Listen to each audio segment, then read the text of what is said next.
네, 반갑습니다. 방금 소개받은 EDB의 김시훈입니다. 오늘 저는 이제 포스트그레스에 대해서 이제 말씀을 드릴 거고요. 그냥 포스트그레스 DB 자체 뭐 기능이 어떻고 이런 것보다도 오늘은 이제 뭐 제목에도 있는 것처럼 두모 윗 EDB 포스트그레스 그냥 순수 RDBMS의 어떤 우리가 사용하는 그냥 일반적인 SQL 말고 이것들을 더 확장을 해서 여러분이 하시는 일에서 어떤 것들을 더 할 수 있는지에 대해서 말씀을 드리려고 합니다. 일단 그 시작하기 전에 혹시 포스트그레스를 지금 뭐 일하시는 곳에서 쓰고 계시는 분 혹시 계신가요? 계세요? 선물 드리겠습니다. 나중에 가져가시고요. 한 번 더 여쭤볼게요. 여기 하나 더 있어요. 쓰고 계시는 분 계시나요? 네, 알겠습니다. 앞으로 많이 써주셨으면 감사하겠고요. 그럼 말씀을 좀 드려보도록 할게요. 일단 뭐 바로 앞에서도 그 오픈소스 데이터베이스에 대해서 말씀을 드렸던 걸로 알고 있는데 일단 오픈소스 데이터베이스 좀 아무래도 아직까지도 이제 뭐 오라클이라든가 이런 상용 데이터베이스를 많이 쓰시겠죠.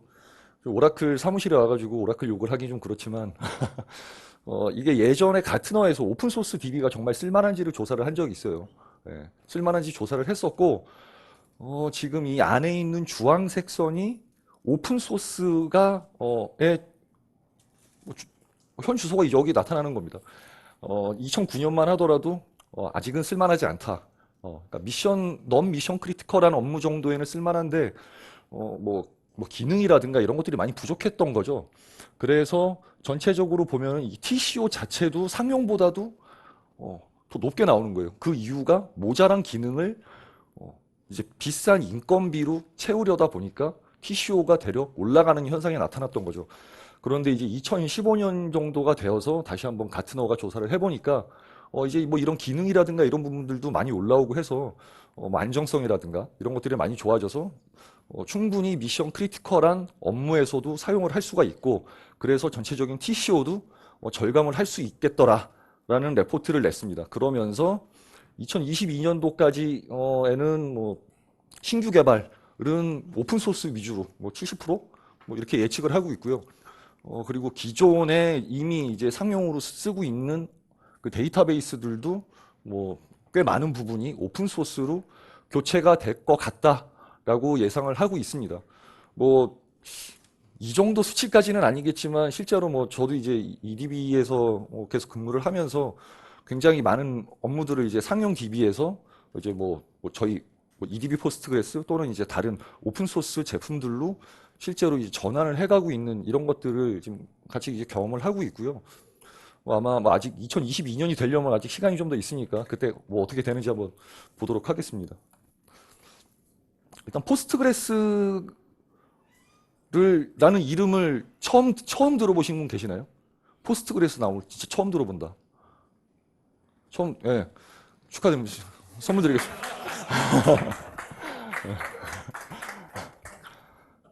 처음 들어볼 수 있어요. 괜찮아요. 예. 사실 이제 저도 포스트그레스를 이제 사실 불과 한 7년 전만 하더라도 저도 뭐 이 사무실에서 근무를 했었었고요. 그때 이제 뭐 저는 이제 삼성 담당을 하면서 엔지니어를 하면서 엑사데이터를 세일즈를 하는데 그때 엑사데이터의 경쟁 제품들이 많은 제품들이 있었는데 대부분이 다 포스트그레스를 기반으로 하고 있었어요. 뭐 그린플럼이라든가 네티자라든가 이런 제품들이 포스트그레스를 기반으로 하고 있었기 때문에 그때 포스트그레스가 뭐 이렇게 하는구나라는 거 정도를 알았지만 제가 이제 지금처럼 이렇게 포스트그레스를 가지고 일을 하고 있게 될 줄은 몰랐는데 아무튼 아직까지 한국에서는 포스트그레스는 뭐라고 표현을 해야 될지 모르겠지만 듣보잡 이 정도 되는 것 같습니다. 아직까지는. 그러니까 많이 어웨어니스는 많이 올라갔어요. 왜냐하면은 뭐 이제 많은 대기업에서도 이제 뭐 선택을 해서 사용하고 계시고 하다 보니까 어웨어니스는 계속 올라가고 있지만 그래도 뭐 전체적으로 봤을 때는 아직 어웨어니스가 아주 높다라고 말씀드리긴 힘듭니다. 근데 뭐 미국이라든가 유럽이라든가 이런 쪽에서는 포스트그레스를 굉장히 많이 사용을 하고 있어요. 그래서 지금 보시는 거는 뭐 DB 엔진 닷컴이라고 하는 사이트에서 뭐 이 순위를 이렇게 매겼었는데 당연히 뭐 오라클 뭐 마이시퀄이 이제 부동의 1, 2위를 하고 있고 MS SQL 서버 다음이 포스트그레스입니다. 네. 저 정도로 이제 그 어떤 그 해외에서는 굉장히 포스트그레스에 대한 수요도 높고요. 뭐 여기 나오는 것처럼 뭐 올해 DB 해가지고 2017년도, 2018년도 이렇게 해서 올해 DB로 선정될 정도로 포스트그레스가에 대한 어떤 이런 수요라든가 이런 것들이 굉장히 많이 늘고 있습니다. 그 포스트그레스를 저도 이제 이 한국에서 포스트그레스를 가지고 이제 어떻게 보면은 처음 어떤 그 한국 회사가 들어와서 하는 사람이 첫 번째 사람이 된 것 같긴 한데 어, 가끔 그런 문의 전화들이 들어와요. 뭐 그러니까 자체적으로 솔루션을 개발하고 있는데 포스트그레스로 하고 있는데 이것들이 좀 뭐 제대로 이제 설정이 돼 있는지 이 상태로 디플로이를 해도 되는지 뭐 이런 것들을 이제 컨설팅을 해달라고 종종 문의가 옵니다. 굉장히 좋은 알바거리고요. 예, 그런 것들이 있으시면은 저한테 연락을 주세요. 그래서 적극적으로 도와드리겠습니다. 예. 그럼 짧게 EDB가 뭐 하는 회사인지만 짧게 말씀을 드리고 이제 본론으로 들어가도록 하겠습니다. EDB는 2004년도에 이제 만들어진 회사고요.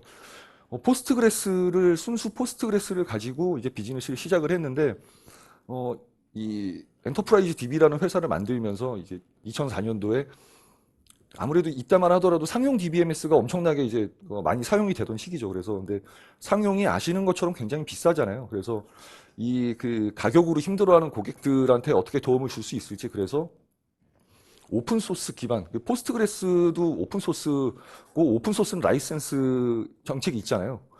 다 있는데 포스트그레스는 포스트그레스QL 그 라이센스 정책을 가지고 있습니다. 이 포스트그레스 라이센스 모델은 이제 그 BSD를 베이스로 하고 있기 때문에 쓰고 있다라는 것조차도 얘기를 안 해도 돼요. 네, 그래서 그만큼 이제 자유롭게 갖다 쓸 수 있는 그런 장점들이 있는데 그래서 EDB에서는 이 포스트그레스를 선택을 해서 여기에다가 그 상용 DB와의 어떤 호환성 기능이라든가 이런 것들을 구현을 해서 이제 그 상용 DB의 대체제로 이제 만드는 어떤 이런 작업들을 계속하고 있고요.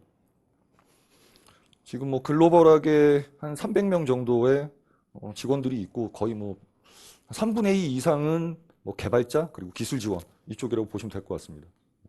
그리고 한국에는 2013년도에 처음 이제 그 지사가 만들어졌고요. 그때 이제 제가 1번 직원으로 이제 입사를 하게 된 거죠.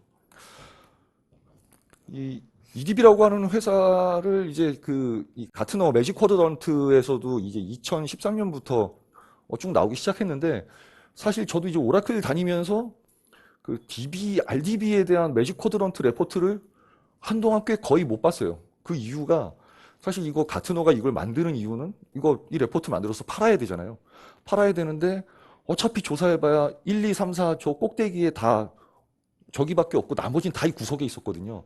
해봐야 달라지는 게 없으니까 사는 사람이 없었어요. 그래서 가트너가 이제 2013년도에 이제 뭐 빅데이터라든가 노에스큐엘과 같은 새로운 솔루션들이 나오기 시작하면서 그런 것들을 같이 묶어가지고 이제 레포트를 만들기 시작했죠.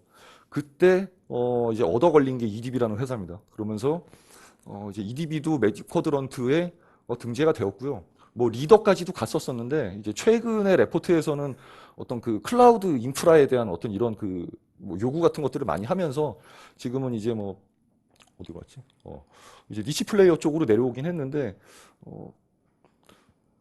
이 그 순수 RDBMS를 하는 회사 중에는 어떻게 보면 이제 유일하게 등록이 되어 있는 회사라고 말씀을 드릴 수 있을 것 같고요.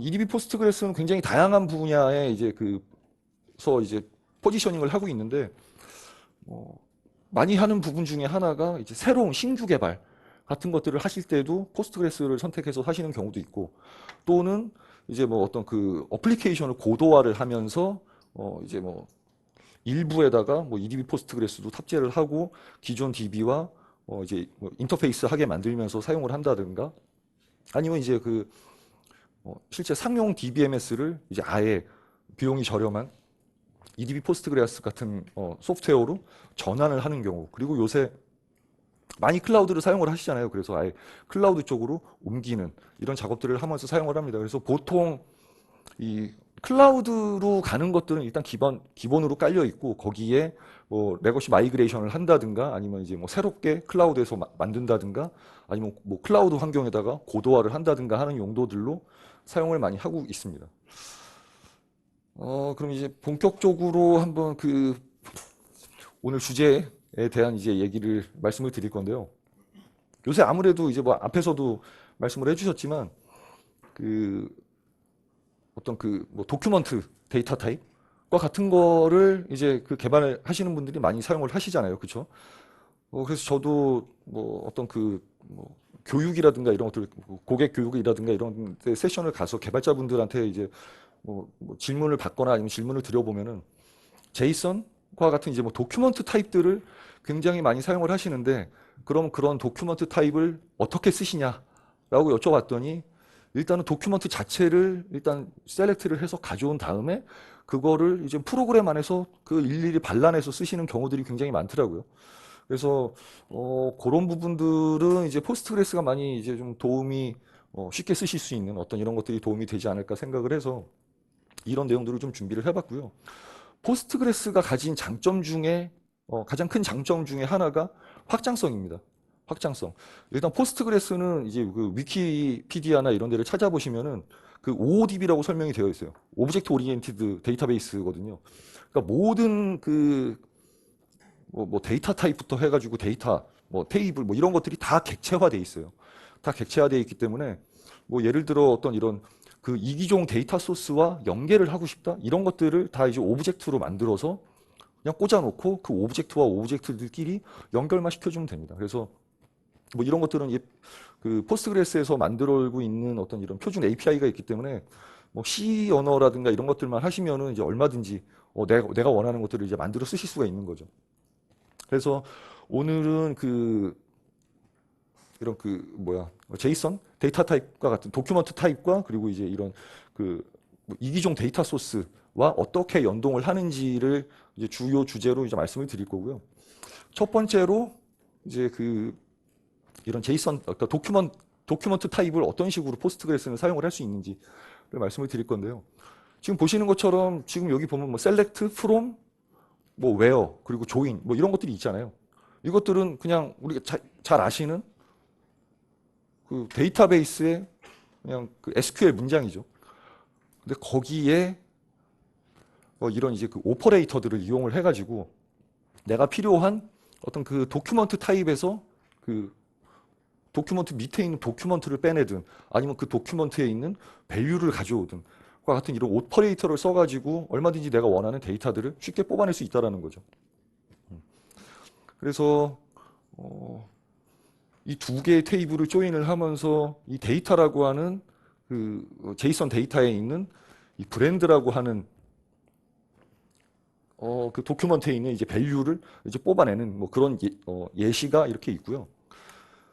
오퍼레이터는 굉장히 다양한 종류가 있습니다. 뭐 사실 뭐 저는 뭐 이런 그 도큐먼트 타입을 뭐 많이 쓸 일은 별로 없기 때문에 뭐 이렇게 뭐 제가 이렇게 막 이것들을 핸들링하거나 할 일은 잘 없는데 굉장히 다양한 어떤 그 오퍼레이터들을 제공을 하고 있어요. 그리고 동시에 함수들도 굉장히 다양한 종류의 함수들을 이제 제공을 해드리고 있습니다. 그래서 뭐 밑에 보시는 이 링크를 이제 뭐 아마 이 자료도 배포를 해드릴 텐데 이 링크를 따라가시면은 실제로 이런 오퍼레이터들을 어떻게 쓸 수 있는지에 대한 부분들이 나와 있고요. 개발자 분들이시라면은 아마 저보다도 더 이것들을 잘 쓰시지 않을까 생각을 합니다. 그래서 이번에 짧게 그 제이슨이랑 제이슨 B에 대한 어떤 그 데모들을 간단하게 보여드릴 거고요. 데모를 하는 데 있어서 지금 여기 보시면은 어떤 그 한 60만 건 정도 되는 이제 그 데이터가 있습니다. 네, 도큐먼트 데이터가 있고요. 이것들을 DB에 테이블을 만들어서 로딩을 하고 그것들을 이제 오퍼레이터를 써가지고 이제 그 조회하는 어떤 이런 예제를 하나를 보여드릴 거고요. 잘 보이시죠? 일단 포스트그레스에 접속을 해놨고요. 일단 간단하게 어떤 그 제이슨 데이터를 뭐 오퍼레이터라든가 이런 것들을 어떻게 쓰는지를 한번 먼저 보여드리면요.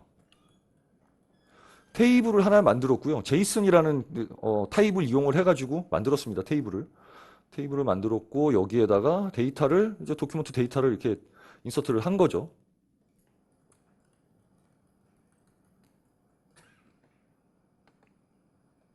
데이터를 또 하나 넣었고요. 그래서 여기에서 이 데이터라고 하는 제이슨 컬럼에 대해 이 name이라고 하는 그 트리뷰트가 가지고 있는 이 데이터를 뽑아봤어요.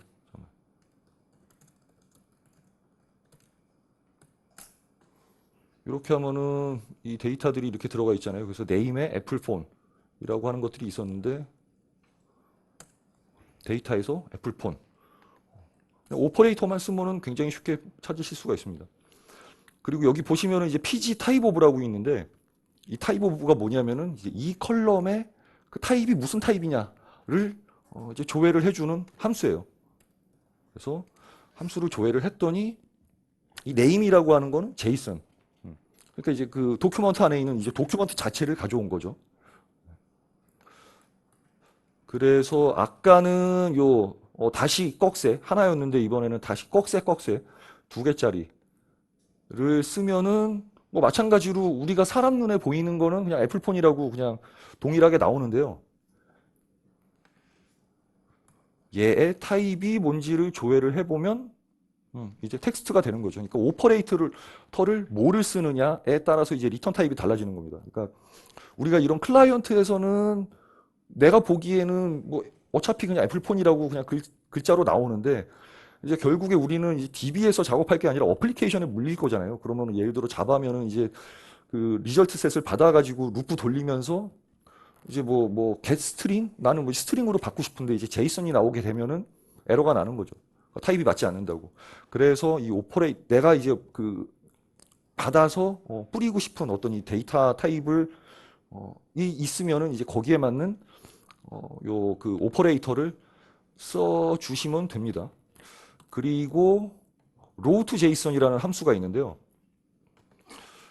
여기에 보시면은 EMP라고 하는 테이블이 있어요. 이런 식으로 뭐 일반적인 어떤 이런 테이블이 있는데 방금 제가 이제 그 row to JSON 하게 되면은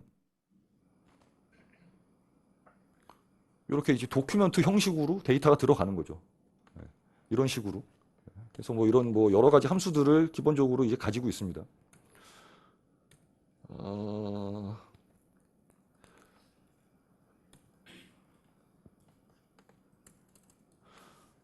그 옆에 보시면 땡땡 제이슨 B라고 돼 있잖아요. 그렇죠? 얘가 뭐냐면은 이제 그 형변환을 하겠다라는 거예요. 포스트그레스에서. 그래서 땡땡 뒤에 이제 그 타입을 써주시면은 그러면 이제 이 타입으로 리턴이 됩니다. 그래서 쳐보면은 이런 식으로 나오는데요. 아까 제가 그 제이슨 B로 안 하고 그냥 제이슨인 상태에서 조회를 했을 때는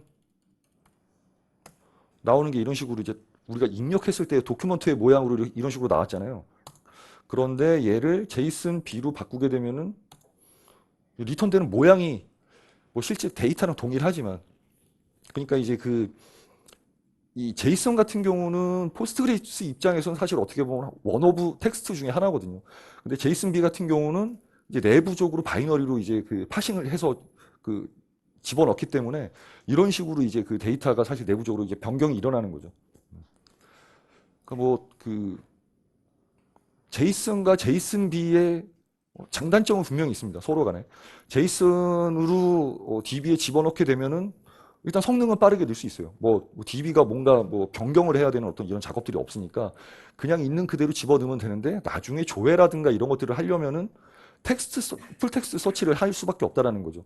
하지만 이제 제이슨비는 입력하는 것들은 시간이 걸리지만 반대로 한번 넣어 놓으면은 뭐 조회라든가 이런 것들은 어차피 바이너리 형식으로 돼 있기 때문에 그 안에 트리 구조를 찾아가서 뽑아내는 게 굉장히 좋아요. 그래서 뭐 지금이야 제가 데이터를 뭐 한두 건 넣고 했지만 데이터가 많아진 상태에서 이런 걸 조회를 하려면은 시간이 오래 걸리겠죠. 그래서 그런 부분들을 이제 고려를 하셔가지고 적절한 데이터 타입을 선택을 해주시는 게 좋을 것 같고요.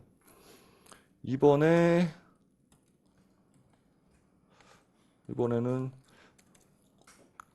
제이슨 B.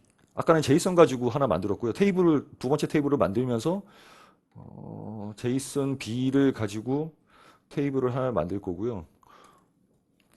요 타이밍이라는 거는 시간이 얼마가 걸리는지를 찍겠다라는 거고, 여기 보시면은 제가 이제 그 포스트그레스에 기본적으로 있는 카피라는 명령어를 이용을 해가지고 이제 파일에 있는 데이터를 테이블에다가 집어 넣는 거예요. 그래서 카피 제이슨 데이터 to from 이제 이 파일인 거죠. 예, 그래서 이 파일에 있는 거를 요 테이블에다 집어 넣겠다. 그래서 보니까 한 60만 건 정도 되고 한 7초, 8초 정도 걸린 것 같네요. 예. 아마 이제 뭐 요 다음에 올 겨울에 나올 버전에서는 이 카피 명령어도 이제 아마 병렬 처리가 가능하게 된다라고 얘기를 들었습니다. 많이 기대하고 있는 기능 중에 하나고요, 저는. 그러면은 지금 이제 인덱스를 한번 만들어 볼 건데요. 이 오퍼레이터를 써가지고, 이제 그 데이터에 있는 이제 프로덕트, 카테고리, 얘를 가지고 인덱싱을 하겠다라는 거예요. 지금 보시면 이제 create index on JSON 데이터. 일반적인 구문이죠. 그 안에 오퍼레이터를 써가지고 집어 넣은 겁니다. 그러니까 결국에는 텍스트 형식으로 뽑아가지고 집어 넣겠다라는 거예요. 거기 있는 이 프로덕이라고 하는 도큐먼트의 카테고리에 있는 텍스트를 뽑아가지고 여기다 인덱싱을 하겠다라는 거고요. 인덱스가 하나 만들어졌어요. 그리고 또 하나 인덱스를 만들 수 있는 방법이 있는데 구문은 동일한데 이제 using GIN이라는 게 있습니다. GIN. 제너릭 인버티드 인덱스인가? 하여튼 네. 어제 술이 들깨가지고 아직 네. 다 깬 줄 알았는데 많은 분들이 계시는 걸 보니까 술이 확 오르네요. 근데 아무튼 이런 뭐 인덱스 타입이 있고요. 사실 이 GIN이라고 하는 인덱스는 좀 그 포스트그레스에서는 특수 인덱스 중에 하나예요. 그래서 이런 그 뭐 풀텍스트라든가 서치라든가 이런 것들을 할 때 사용을 하고 이거 말고 GIST라고 하는 또 하나의 인덱스 타입이 있는데 그 인덱스 타입은 포스트그레스가 굉장히 강점을 가지고 있는 분야 중에 하나가 이제 그 지리 정보용 그러니까 그래서 포스트 GIS라고 해가지고 어떤 그 지도라든가 이런 서비스를 할 때에 사용하는 그런 모듈이 있는데 그쪽에서 굉장히 그 특화가 돼 있고 이 GIST는 그런 그 위치 정보에 대한 어떤 그 인덱싱을 할 때 굉장히 좋거든요. 아무튼 이 GIN이라고 하는 일반 그 인덱스가 아닌 특수 인덱스를 이용을 해가지고 지금 보시는 것처럼 그냥 저 컬럼 자체를 그냥 인덱싱을 하는 거예요. 아까 텍스트 형식으로 인덱싱을 할 때는 한 60만 건 하는데 한 2초 정도만 만들어졌는데 지금은 이제 그 바이너리 자체를 가지고 막 읽어내고 하다 보니까 시간이 19초. 굉장히 많이 걸렸죠. 한 10배 정도 시간이 걸렸죠. 근데 이걸로 만들어 놓으면은 무슨 장점이 있냐면 자, 제가 이제 이 프로덕트 타이틀 얘를 이제 뽑아서 볼 거고요. 거기서 이제 프로덕트 도큐먼트 안에 이제 카테고리가 사이언스인 데이터를 찾아내겠다라는 거예요. 이렇게 하면 뭐 데이터가 나오는데요.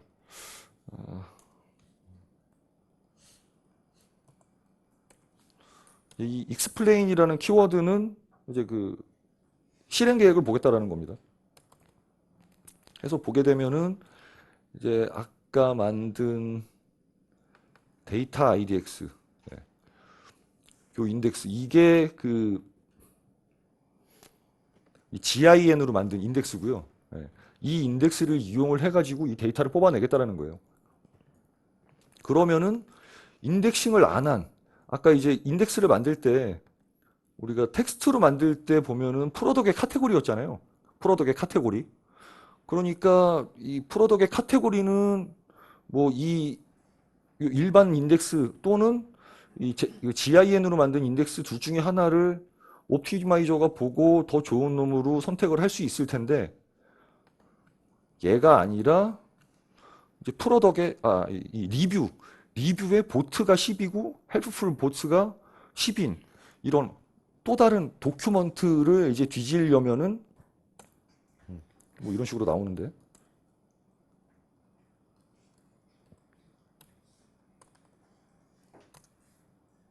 마찬가지로 이 그 GIN으로 만든 인덱스를 탔고요. 아까 뭐 리뷰, 보트 이런 거 가지고 인덱스를 만들지 않았잖아요. 그러니까 시간은 오래 걸렸지만 그냥 그 GIN 타입으로 그 제이슨 B 형식의 컬럼을 그냥 쉽게 인덱스를 만들어 놓으면은 그러면은 옵티마이저가 알아서 그 인덱스를 태워가지고 꼭 뭐 내가 아까 처음에 일반 인덱스로 만들 때에는 프로덕의 카테고리 이것에 대해서만 인덱스를 했다라고 하면은 GIN으로 해놓으면은 그냥 컬럼만 지정을 하시면 그 안에 있는 도큐먼트를 지가 알아서 구분을 해가지고 그 인덱싱을 해준다라는 거죠. 그래서 얘를 사용하시는 게 굉장히 편리합니다. 혹시 뭐 질문 같은 거 있으신가요? 이제 다음 주제로 넘어갈 거고요.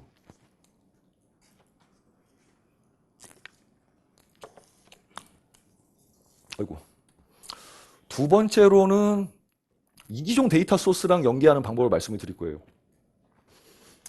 포스트그레스에서는 포린 데이터 래퍼, FDW라고 흔히 얘기를 하는데 이게 그 이기종 데이터 소스, 그러니까 뭐 오라클이 될 수도 있고, 뭐 MySQL이 될 수도 있고, 뭐 몽고DB가 될 수도 있고, 이런 다양한 데이터 소스들이랑 연계를 하는데, 그러니까 내부적으로, 그러니까 실제 데이터는 원격, 그러니까 이 DB 입장으로는 이제 다른 원격이 됐던 다른 곳에 있는 거죠.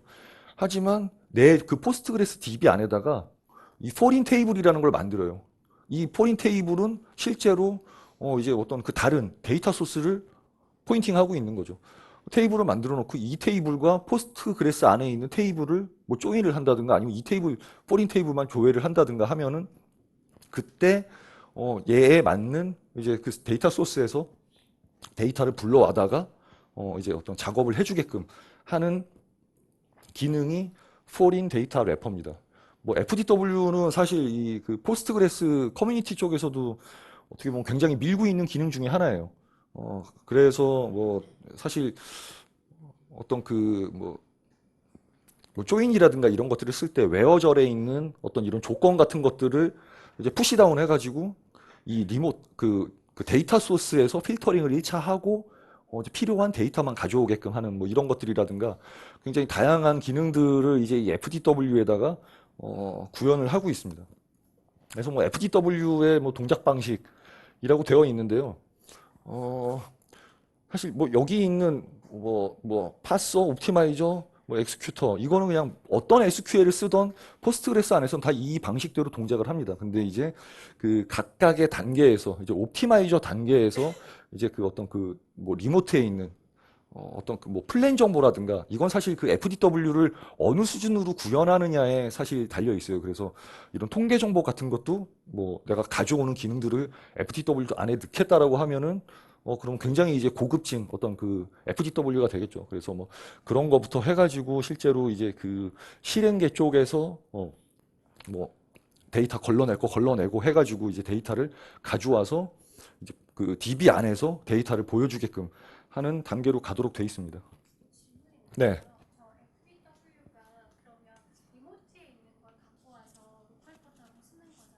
네.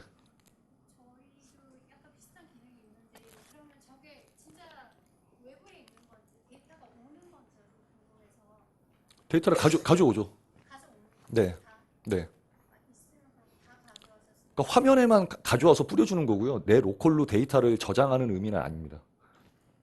네. 그렇죠. 네.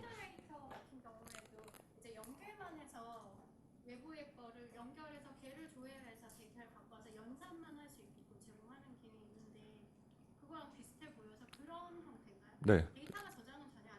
그렇죠. 그래가지고 그거를 이제 말씀드리려고 하는데 이 설정하는 방법이라고 돼 있는데 이 설정 결국에는 이 그 일반 데이터베이스를 예를 들어서 말씀을 드리면은 일단 이 서버라고 하는 게 어떻게 보면 이제 그 DB 링크 같은 것들을 만든다고 보시면 돼요. 그래서 여기에 어떤 그 뭐 호스트 정보라든가 뭐 포트 어차피 그 DB에 접속하려면은 이런 정보들을 넣어야 되잖아요. 이런 정보들을 넣고 이 유저 매핑이라고 하는 게 결국 여기에 이제 그 이 데이터 소스에 로그인하기 위한 어떤 이런 정보들이 있는 거고요. 그래서 이 두 개의 합이 DB 링크가 되는 거고 그리고 이 밑에 마지막 단계에서 크리에이트 포린 테이블이라는 걸 만드는데 저 포린 테이블을 만들면서 위에서 생성한 그 이 포린 서버 이제 매핑을 해주는 겁니다. 이렇게. 그러니까 테이블에 DB 링크가 붙어 있는 테이블이라고 보시면 돼요. 그래서 얘는 그냥 그 포스트그레스 DB 안에서 이 DB 링크가 있는 그 테이블을 껍데기를 하나 만들어 놓고 이 테이블을 조회를 하게 되면은 이 리모트에서 데이터를 불러와다가 연산하고 사용하게끔 하는 거죠. 그러니까 DB 링크는 이제 질문하신 거에 연장선으로 말씀을 드리면 DB 링크가 어떤 그 데이터를 내 로컬에다 저장하는 그런 건 아니잖아요. 그래서 얘도 이제 하나의 어떤 그 DB 링크 같은 거를 가지고 있는 테이블을 만든다라고 보시면은 이해하시는 게 좀 편할 것 같습니다. 그래서 뭐 이런 식으로 테이블을 만들면은 그냥 우리 일반 SQL 쓰시듯이 그 테이블을 조회를 하시면 돼요. 조회도 하실 수 있고 뭐 인서트도 하실 수 있고 딜리트, 업데이트 그리고 실행 계획 같은 것들도 다 조회를 해서 볼 수 있습니다. 근데 이 포린 테이블은 이제 껍데기밖에 없기 때문에 사실 이 테이블에다 인덱스를 만들고 하는 건 사실 의미가 없어요. 만들어지지도 않을 뿐더러 어차피 그 인덱스는 원래 그 데이터 소스 안에서 이제 인덱싱을 하셔야지 여기서는 뭐 인덱스를 만들고 하는 거는 사실 의미가 없습니다. 그래서 이제 그 제이슨 이게 아닌데 이름이 요 포린 데이터 래퍼에 대한 그 이것들을 한번 보여드릴 건데요. 데모를 보여드릴 건데요. 제가 여기서는 몽고DB를 선택을 했어요. 몽고DB를 이제 제 안에다가 하나를 생성을 해놨고요. 거기에 테이블을 하나를 만들어놨고 그것들을 이제 실제로 이제 몽고 FTW를 가지고 포스트그레스 안에서 몽고에 있는 데이터를 조회하고 하는 어떤 이런 것들을 시나리오를 준비를 해봤습니다.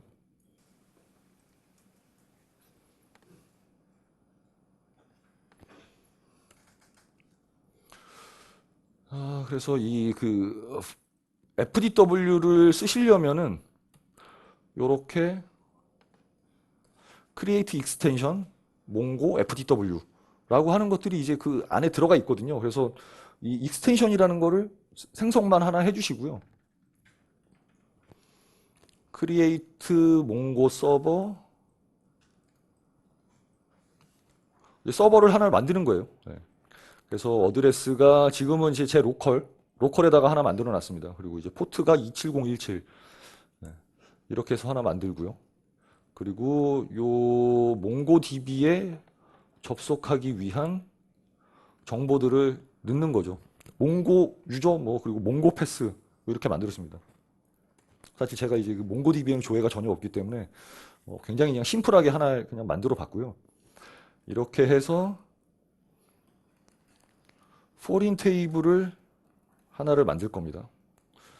그래서 웨어하우스 아이디, 웨어하우스 네임, 그다음 크리에이트 뭐에 대한 타임 스탬프가 있는 이렇게 세 개 컬럼을 가진 그 웨어하우스라고 하는 그 몽고DB에 있는 것들을 이제 조회하는 포린 테이블을 하나 만들었고요.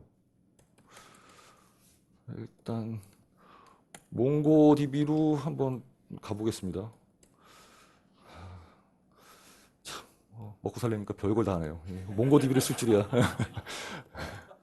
아무튼 이 DB라고 하는 몽고DB 안에 있는 DB에 들어가고요. 예. 여기에 컬렉션 제가 이 몽고 명령어를 이렇게 치게 될 줄은 몰랐습니다. 예. 그래서 이 웨어하우스라고 하는 거를 하나 만들어 놨고요.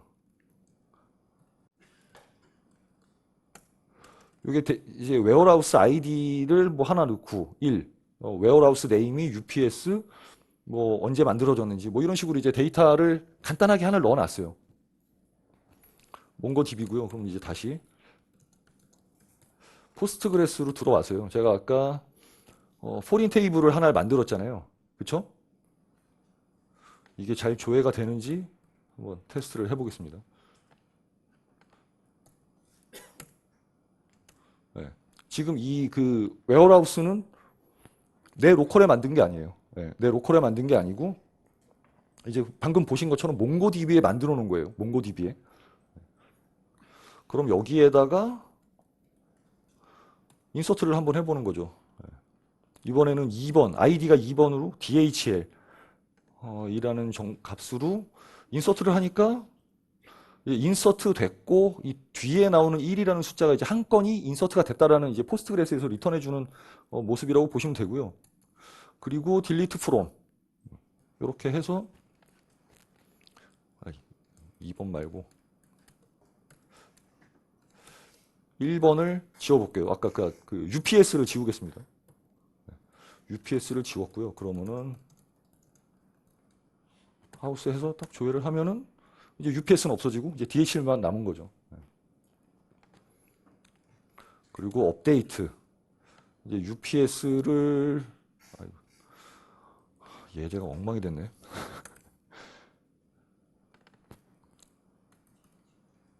DHL new 이렇게 한번 바꿔볼게요. 업데이트도 됐어요. 그럼 다시 한번 조회를 해보면은 이제 DHL이 DHL new가 되고 뭐 몽고로 가보면은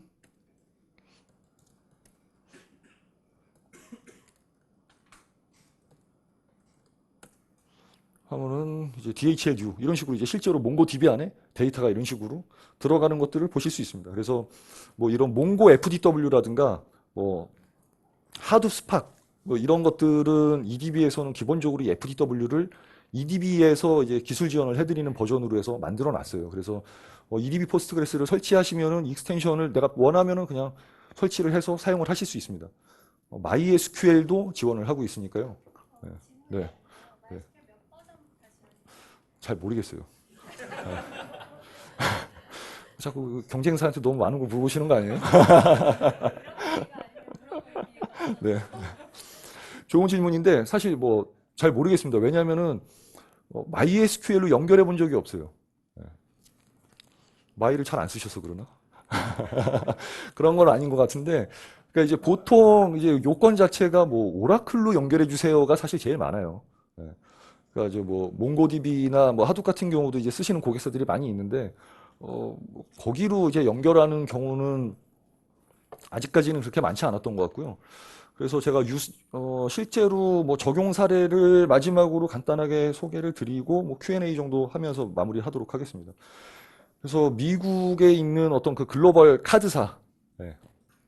모 카드사고요. 우리 그 카드에 보면 이렇게 로고 많이 있는 그 중에 하나인데 여기서는 이제 몽고DB를 이제 많이 쓰고 계셨나 봐요. 그래서 여기 있는 거를 이제 그 EDB 포스트그레스랑 그 몽고DB FDW 제가 방금 보여드린 이 FDW를 가지고 연계를 해서 사용하는 이런 부분이 있었고요. 그리고 국내에서는 이제 뭐 몽고DB는 아니지만 카산드라 SDS의 이제 스마트홈이라고 하는 왜 우리 뭐 레미안 사시는 분들은 아시겠지만 그 안에 있는 터치패드 이런 거 있잖아요. 그럼 얘네들이 다 이제 뭐 온갖 그 것들이랑 연결이 돼 있고 이것들을 터치하거나 뭐 할 때마다 이제 그 띵에서 나오는 것들이 카산드라로 저장이 되는 거죠. 그래서 카산드라에 저장을 했는데 뭐 이런 것들을 얼만큼 썼습니다라는 것들 이제 그 고객들한테 그 레미안에 사시는 분들한테 보여줄 필요가 있잖아요. 그런 것들을 할 때 RDB에 있는 어떤 그런 메타 정보 뭐 그런 정보랑 이제 그 카산드라에 들어가 있는 어떤 그 센싱된 이런 데이터들을 연계를 해가지고 뭐 레포트 같은 것들을 만들어서 보여주거나 할 때 이제 하려고 이것들을 사용을 했고요. 그때 이제 카산드라 FDW를 이제 사용을 해가지고 실제로 이제 구축을 해서 사용을 하고 있는 예시가 되겠고요. 그래서 뭐 여기까지가 제가 준비한 내용이 전부고요. 혹시 뭐 질문 있으시면 편하게 질문 주시면 좋을 것 같습니다. 질문하시면 이거 드릴게요. 네. 같은 경우에 이제 뭐 내부 DB라면 옵티마이제이션 할 때 통계 정보 같은 걸 이용해서 조인하거나 이럴 때 사용을 할 텐데 외부 DB는 사실 그런 정보를 모르잖아요. 그렇죠. 네. 그럴 때 지금 그런 부분들은 어떻게 그게 FDW를 얼마만큼 정교하게 만드느냐의 차이예요. 그래서 FDW를 만드는 그 API들에 보면은 이 데이터 소스의 어떤 이런 통계 정보 같은 것들을 뭐 수집해서 뭐 넣고 하는 뭐 이런 그 부분들이 있거든요. 그것들을 구현을 해놓으면은 훨씬 더 이제 그 고퀄리티의 어떤 이런 FDW가 되겠죠. 아니 뭐 몽고나 이런 것들은 없는 것 같아요. 네. 그 레벨까지는 제가 보지 못해서 모르겠습니다. 오라클일 때는 어떤가요? 오라클인 경우에도 현재는 없어요. 제가 알기로는. 네. 그렇습니다. 그러면은 그 SQL을 그 상황에 맞게 튜닝을 해야 된다는 말씀이신 거죠? 만약에 외부 익스터널 테이블 같은 걸 사용한다고 하면 뭐 일단 그럴 필요는 있겠죠, 당연히. 예. 네. 아무튼 질문 주셔서 감사하고 선물 드릴게요.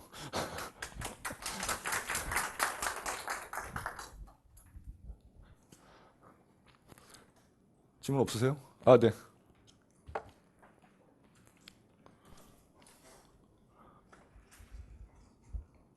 네, 질문이요. 그 FDW 관련해서 만약에 이제 외부 DB 쪽을 연결을 해서 이제 데이터를 가져올 때 만약에 거기에 일정 시간 이상 지나게 됐을 때 저희가 뭐 이렇게 끊거나 이런 것들을 하고 싶을 수도 있잖아요. 네.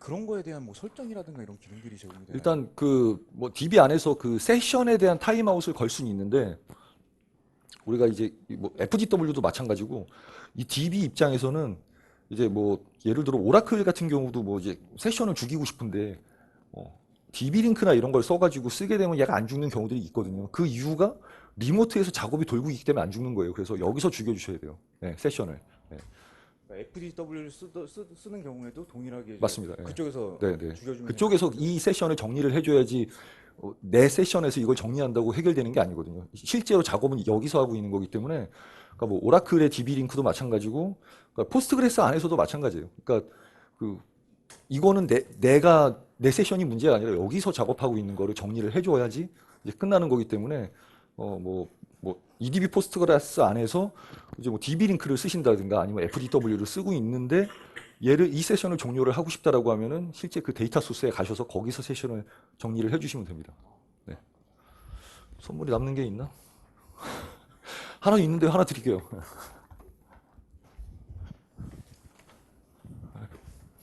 네.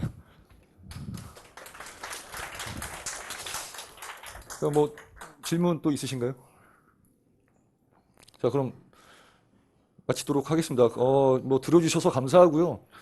뭐 앞으로도 이제 그 실제로 업무하시는 곳에서 이제 찾아뵙고 같이 일할 수 있는 기회가 뭐 많이 생겼으면 좋겠습니다. 예, 감사합니다.